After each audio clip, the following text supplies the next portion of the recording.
The latest Cheltenham festival began with Gloucestershire entertaining Northamptonshire in the LV County Championship, and the first day was a good one for both Liam Norwell, who bagged his third 5-wicket haul of the summer, and Alex Wakely, who scored 100.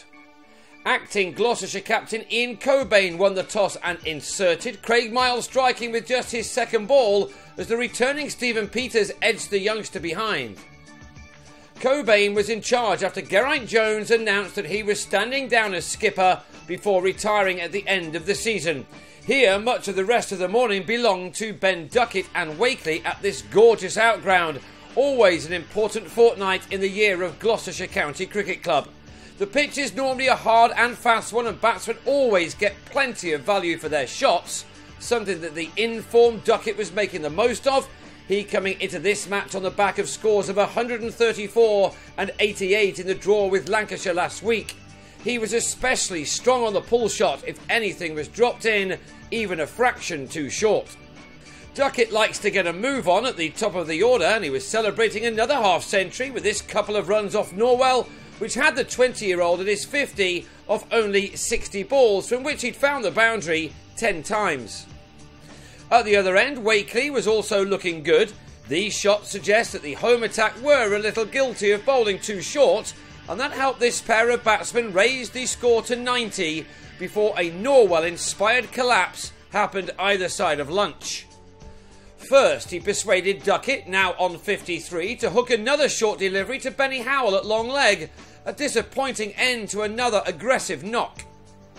Norwell was in the action at the start of his next over too, as Rob Keogh edged to Chris Dent, the batsman leaving with his side on 92 for 3. That became 116 for 4 early on in the afternoon, when Richard Levy threw his bat at a wide one from Norwell and nicked behind on 14. In his next over, the 23-year-old, having a terrific season, had a 4th wicket as Adam Rossington gave Michael Klinger some work to do in the slips, the batsman out for a duck at 118 for 5. In spite of 4 wickets falling for 28 runs in 10 overs, Wakely remained calm and posted a 50 off 127 balls, from which he'd found the boundary on 8 occasions. He now had an important role to play for his team to keep their innings going, as he would have hoped for at the outset. Even more so when Norwell continued his burst, which now had him earning a 5th wicket for 16 runs in 7 overs after Josh Cobb was bowled. That gave Norwell his 3rd 5-wicket haul of the season. Northamptonshire were now in some trouble on 122 for 6, and they would have been relieved that the bowler now had to take some time off, a job very well done indeed. The others caused Stephen Crook fewer problems as he finally started to establish a partnership with his captain, who moved relentlessly on with some sublime cricket shots in a day where in the end 14 wickets fell. This was a fine effort from the 26-year-old who missed all of last season through injury. With support from Crook, Wakely moved to 89 out of a total of 191, his boundary count now up to 14. The partnership for the 7th wicket was ended on 69 when Crook on 27 swept Jack Taylor and was held right on the boundary's edge by Howell. The batsman could hardly take in what he'd done. Wakely then nearly missed out on his ton, just the 3rd of his first-class career, when he drove a shot through the hands of the bowler Taylor.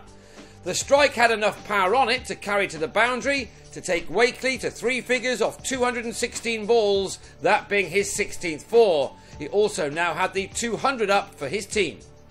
But he was out before tea, 9 runs shy of a career best, when on 104 he edged a pull off James Fuller, which landed safely in the hands of Klinger at slip.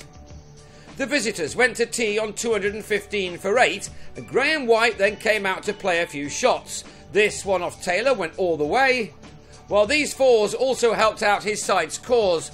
Northamptonshire have just started to show some form and were robbed by the weather last time out in Manchester. Although they have a lot of work to do, they won't have given up on getting back into the top flight at the first time of asking. White drove a swinging ball from Howell into the hands of Hamish Marshall in the covers to go for 24 at 246 for 9.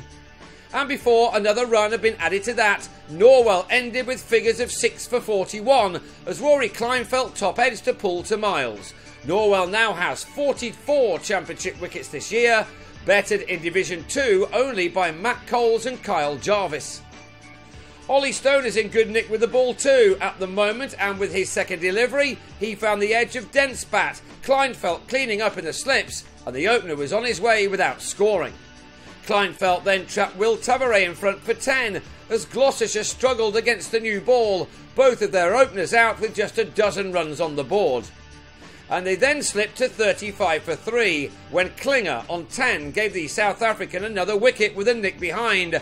That was the 13th wicket of the day to fall. Before we had our final one, Marshall and Gareth Roderick tried to settle in and lead a recovery. In some lovely evening sunshine in this delightful part of the Cotswolds, this pair added 41 runs in 9 overs for the 4th wicket. Only for Roderick, with 23 runs to his name, to be pinned in front by Crook right at the end of a very entertaining day.